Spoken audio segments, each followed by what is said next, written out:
As a U.S. anthropologist of trans activism in Chile, my vantage point on Chilean society has necessarily shifted due to the COVID-19 pandemic. Unable to experience the estallido social, or social explosion, on the ground, I had the peculiar experience of being trapped in my home, engaging in theoretical conversations about letting anthropology burn, while simultaneously bearing digital witness to the actual literal burning of the city and country I refer to as the field. I was struck by a few questions. Do these Chileans know that anthropology is burning? If so, do they care? And why should they?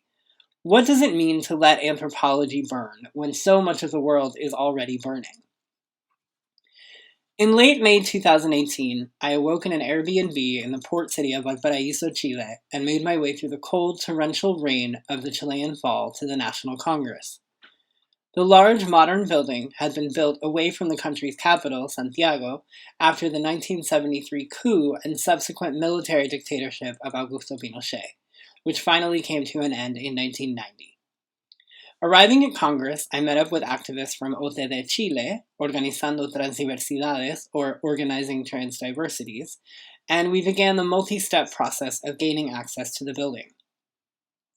This was, by this point, old hat, as we had been making regular trips to Congress over the past year to witness and participate in the debate surrounding a proposed gender identity law. The law, which finally passed in late 2018, would allow trans Chileans over the age of 18 to change their legal name and sex markers through a short administrative process. Before the passage of this law, trans people in Chile were required to go through a lengthy, traumatic, and unregulated legal process, resulting in widespread social inequality for trans people who were unable to find housing, employment, and education due in part to documents that seemed at odds with their gender presentation. The bill, originally introduced in 2013 by an activist coalition including OTD, had bounced from committee to committee, and in the 5 ensuing years, little meaningful progress had been made. And while many Chileans had become more acquainted with and open to the idea of adults transitioning, thanks to increased media representation and the activism of OTD and other organizations, the passage of the law had once again been halted due to the controversial inclusion of minors. Borrowing tricks from the global North's own current trans panic, a small but vocal and politically connected group of evangelical activists began mis- and disinformation campaigns that appealed to the figure of the child as inherently innocent and de facto cisgender. Talk of puberty blockers, men in girls' bathrooms, and the allegedly nefarious ideología de género or gender ideology, all time-tested transphobic dog whistles, became increasingly present in the public sphere. As this propaganda gained a growing foothold, OTD felt the time was right for a counter-strategy based on the idea that mis- and disinformation could be corrected through factual and empirical evidence. The group had organized an informational session for lawmakers and their aides in the Congressional Library, housed in the Congress building itself. Besides myself, representing the social scientific perspective, the panel featured activist and historian Cris Cordova, endocrinologist Dr. Enzo de Soto, and Lorena Lorca, the lawyer in charge of the University of Chile's Trans Law Clinic, which has been responsible for a large percentage of successful name and sex marker changes up to that point. It was also, as I will return to in a moment, a peculiar moment of recognition of anthropological expertise that I have rarely experienced in the United States. As the clock marked 10, then 10:10, and then 10:20, it became apparent that the hundreds of chairs set out for legislators and aides would remain empty, not including the few activists who had tagged along from Santiago for moral support. At some point, the decision was made to move forward with the event anyway, and both Cordova and De Soto presented to an entirely empty house. As my talk began, 2 legislators and an aide arrived. Taking seats toward the back, they stayed until the end of the event and then gracefully took their leave with minimal interaction. Several factors played a role in the lack of attendance at the event. As I previously mentioned, the day in question was rainy and cold, and while Congress is located in Valparaiso, most legislators live in the capital, about an hour and a half away by car. It seemed that many legislators had decided to skip the long, rainy commute for the day. But OTD seemed to also have a general problem gaining traction in traditionally understood political spaces. A few weeks earlier, they had held a press conference at the former Congress building in Santiago, now used for various non-legislative governmental functions. This press conference was attended by exactly one legislator, Claudia Mix, a known ally of the movement. Another explanation, more important for this discussion, is the growing disconnect between the Chilean people and their system of government.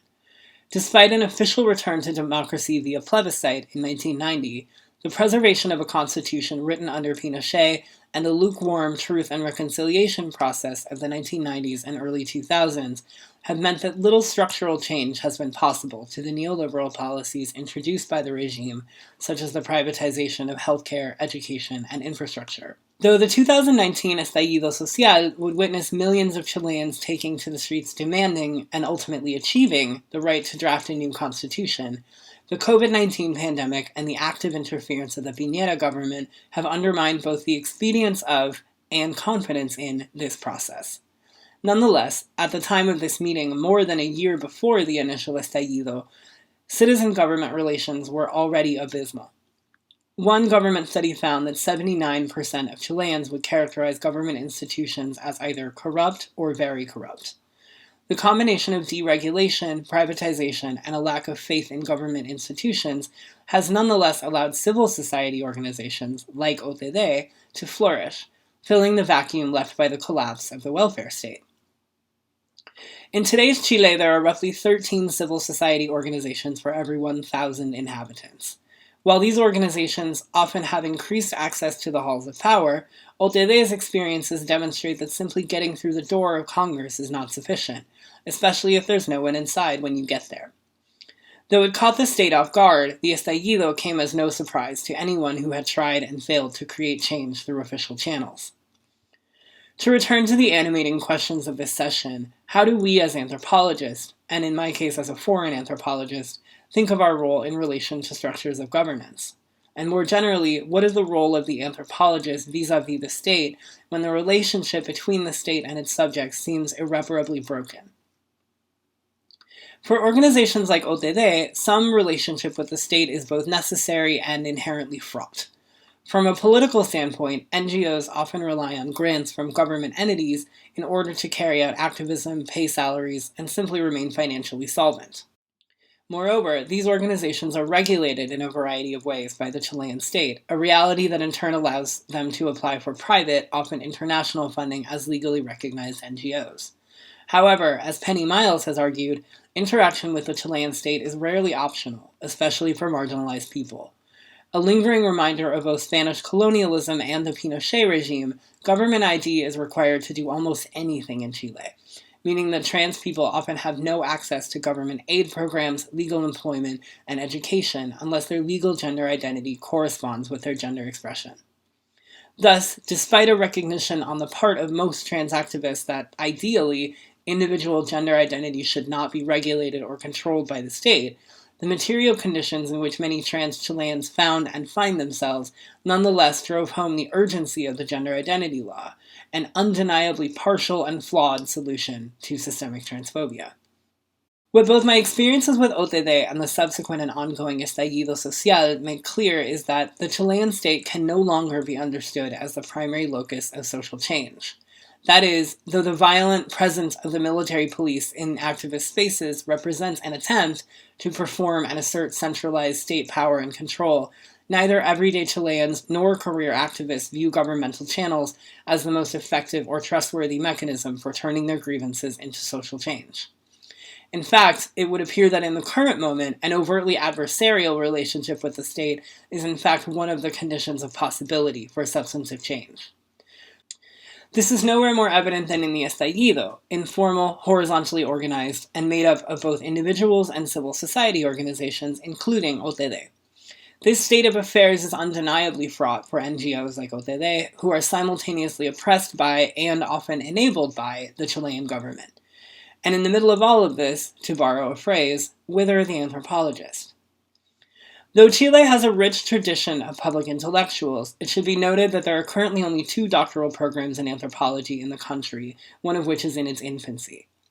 Most Chileans interested in pursuing a PhD in anthropology study in the US or Western Europe, often returning to Chile to teach afterwards. And while sociologists have historically played significant roles both in Chilean statecraft and public critique thereof, anthropologists are often only called upon in debates concerning the role and place of indigeneity and racialized immigration in Chilean society, reinforcing a certain lay understanding that anthropologists generally study racialized others. Nonetheless, Chile's longer relationship with sociology may illuminate untapped potential for anthropologists of the current moment in Chile. As Chilean sociologists Manuel Barros Riveros and Carolina Chaparro Silva assert, the relationship between the discipline of sociology and the Chilean state shifted drastically under the Pinochet regime, which at first was dedicated to stamping out the discipline's critical and systemic analyses of societal ills. By the end of the dictatorship, however, Chilean sociology had managed to reinvent itself as a much more dispersed and qualitative discipline, less directly involved in a government that viewed them with suspicion. The ultimate result of this marginalization was the proliferation of jobs, projects, and, most importantly, platforms outside of academia, in which sociologists collaborated with NGOs, church groups, and community groups to eke out a living and, most importantly, a societal role for public sociology. The impossibility of meaningful engagement with state apparatuses during the dictatorship forced sociologists to seek out and understand other loci of power in civil society, a story that seems to be repeating itself. If we truly want to let anthropology burn, we must grapple with the idea that much of the world is already burning, with and without the influence of North American anthropological thought. Though this debate holds great theoretical import for many of us, it seems that to truly let anthropology burn, we must be attentive to the sparks, kindling, and flames all around us, rather than starting our own separate fire. That is, we should be prepared, as good ethnographers, to return to the grounded ethnographic theorization of other realities through the lens and on the terms of those people living and creating these realities. What is important to our interlocutors must become equally important to us. For this reason, especially in a place like Chile, letting anthropology burn means advocating for a more overtly political and public anthropology, engaged with civil society in a way that privileges the participation in participant observation, as well as the organizational and financial infrastructure to make these changes truly sustainable. In this way, we may begin to knock down the barriers that separate anthropologists from interlocutor, and that separate anthropology from the public sphere. These arbitrary separations have led us to a moment of disciplinary precarity and collapse, in which so many North American anthropologists are gleeful about watching our own discipline burn. Following the example of Chilean sociologists, we might view this as a moment to radically rethink the kinds of work we can do, with whom, and to what end. Many of the same structures of privatization, precarity, neoliberalism, and labor exploitation at the heart of the Chilean estallido also represent, albeit in different ways, the core issues plaguing our discipline and higher education today. So, if we want the discipline to burn, let us learn from our interlocutors, but not simply in an academic, theoretical way. Let us be inspired by their passion to work around structures of governance that perpetuate harm, and be doubly skeptical of obligatory engagements with power. Let anthropology burn, sure. But if we really want to let anthropology burn, we can't be afraid to get close to the fire. Let anthropology burn, but let it burn with the flames of the social justice struggles we so often write books about and so rarely bring to bear on our own realities. Thank you.